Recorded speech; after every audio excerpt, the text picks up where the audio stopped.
Chico tem o dom de transformar dor em palavra e palavra em amor. Então ele tem esse dom de fazer isso. Então ele começou a ficar muito conhecido por causa das cartas psicografadas. Esse foi o principal, que as pessoas iam enlouquecidas buscar, porque isso é uma coisa do ser humano, né?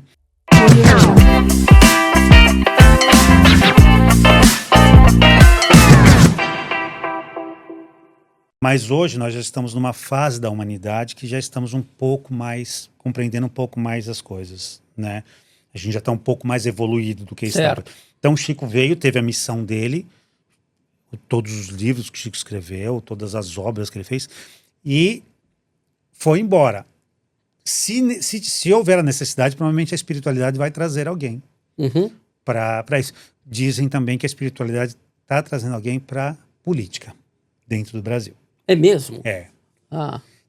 Mas também falam que está acontecendo, que aí é um momento que está precisando de alguém para ir ali e dar uma mexida nisso. O Chico, quando ele morre, e mesmo depois da morte dele, o vulto ao redor do nome dele acaba se amplificando até. Ele já morreu, sendo considerado por muitas pessoas como, dessa forma que a gente relatou no início, o maior brasileiro de todos os tempos. Muitas pessoas têm o Chico como isso. Como é que o nome do Chico Xavier começa a ser falado? Quando é que as pessoas começam a perceber que, poxa, tem um médium, um menino lá em Uberaba, lá em Minas Gerais, que está fazendo um negócio diferente, a gente precisa falar disso? Quando o Chico entrou na adolescência, ele recebeu a visita de 2 médiums, de nome eu não vou me lembrar ao certo, que já tinham ouvido falar sobre isso, porque o Chico fazia, independente de qualquer coisa, o Chico fazia as coisas. O Chico ia lá, a irmã dele estava possuída, ele ia lá, conversava para tirar dele. As pessoas iam se consultar com o Chico, conversar com o Chico, então já começou a ter essa coisa. Aí esses 2 médiuns vieram e eles começaram a orientar o Chico para começar a fazer, ensinaram ele a psicografar, ele não sabia o que era psicografar. Ele escrevia, mas não sabia o que ele escrevia. Começaram a ensinar ele a psicografar. E aí que ele começou a aparecer, quando ele lançou o primeiro livro dele, que é o Parnaso de Além Túmulo, aí que ele pensou que não ia acontecer nada com o livro, de repente o livro estourou, foi um grande sucesso. Então foi mais ou menos nessa história que ele começou a aparecer. E o maior brasileiro de todos os tempos, na verdade, ele foi eleito. Não sei se você lembra, o Silvio Santos fez os 100 maiores brasileiros. E aí foi eleito o maior brasileiro de todos os tempos. Foi Chico Xavier eleito. Mas o nome dele, em relação ao Brasil, começa a ser difundido mais ali no programa Pinga Fogo, com a participação dele, ou ali ele já era muito falado? Não, ali ele já era muito falado. Ali ele já tinha psicografado muitos livros. Ele começou muito quando ele começou a fazer os romances, né? Que foi há 2000 anos, 50 anos depois, que são livros que contam histórias.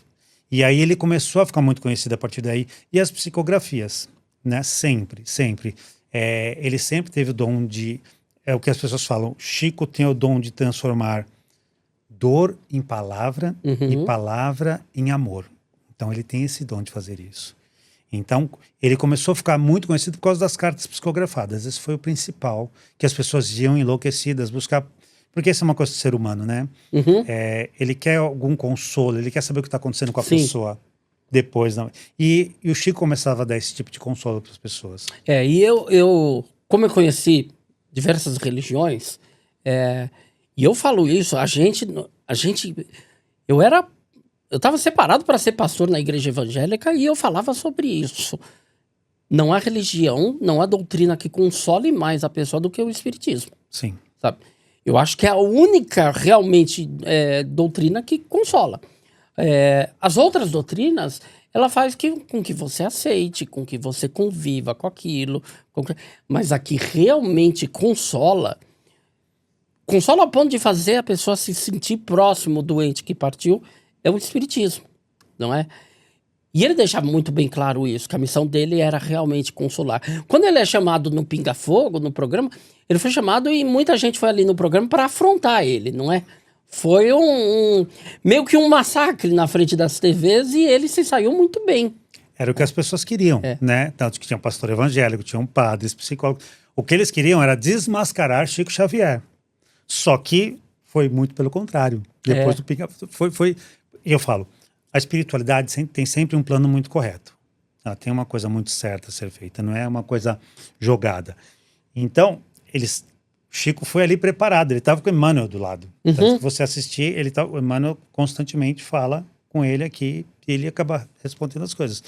Então, assim, o Pinga Fogo, na verdade, depois ele foi novamente pro Pinga Fogo. Pinga Fogo, quando ele foi chamado, era para ter... O programa tinha 1h30. O programa teve 3 horas. Meu Deus, Mesmo assim, eles tiveram que começar a parar porque não tinha mais poder. 3 horas do programa. E aí o apresentador, todo mundo acabou ficando mais apaixonado. Ele vai encantando as pessoas durante o programa.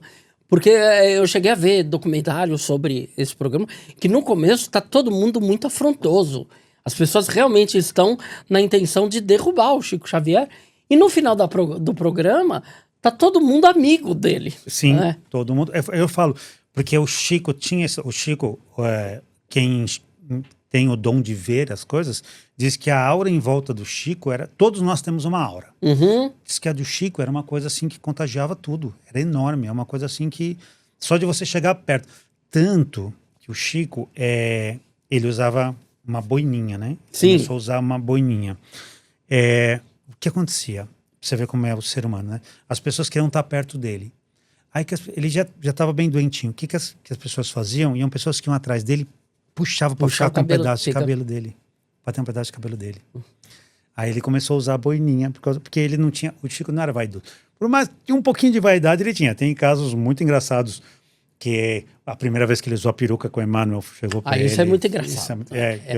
Ele botou a peruca, o Emmanuel olhou para ele e falou assim, é sério? É sério isso? Mas você não acha que isso te deixa com um ar muito exótico? Aí o Chico vira para ele e fala assim, gostaria de não ter que discutir isso com você.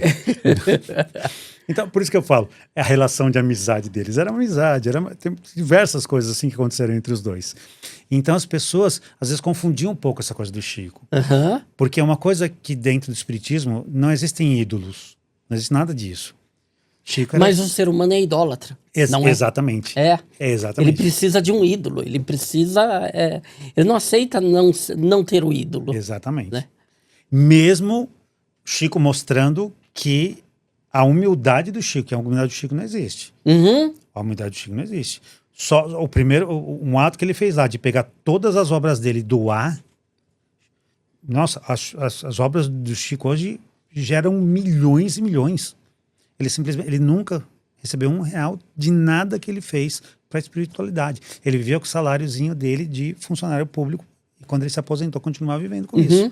Nunca, R$1. Uma vez o pai dele, querendo, lá em Pedro Leopoldo ainda, não, o que ele começou a fazer? Começou a pedir galinha para as pessoas para ser atendida pelo Chico. Certo. Recebeu um monte de galinha, aí chegou pro Chico e falou, filho, olha que fantástico agora, nós vamos vender galinha. O pai, vender galinha? Mas a gente nem cria galinha. Olha o que tem de galinha, mas como apareceu esse monte de galinha aí? Não, filha, o pessoal vinha aqui, eu peço para dar pelo menos uma galinha para ajudar. Nossa, ele soltou as galinhas tudo no centro da cidade. Não, senhor, pai, eu não quero R$1. Ele nunca recebeu R$1 por nada que ele fez, nada. Uou, eu sou o DVD Castilho e este é o Ponto de Ironia. Gostou desse corte que você acabou de assistir? Pois é, que nem esse corte, tem muitos outros, tá? Procura aí no nosso canal que com certeza você vai encontrar muita coisa bacana e que você vai curtir bastante. E falando em curtir, se inscreva agora no nosso canal. Se inscreva, ative as notificações, curta esse vídeo, compartilhe com os amigos, deixe um comentário aí, que é para não nos perder de vistas. A gente te encontra em outro vídeo.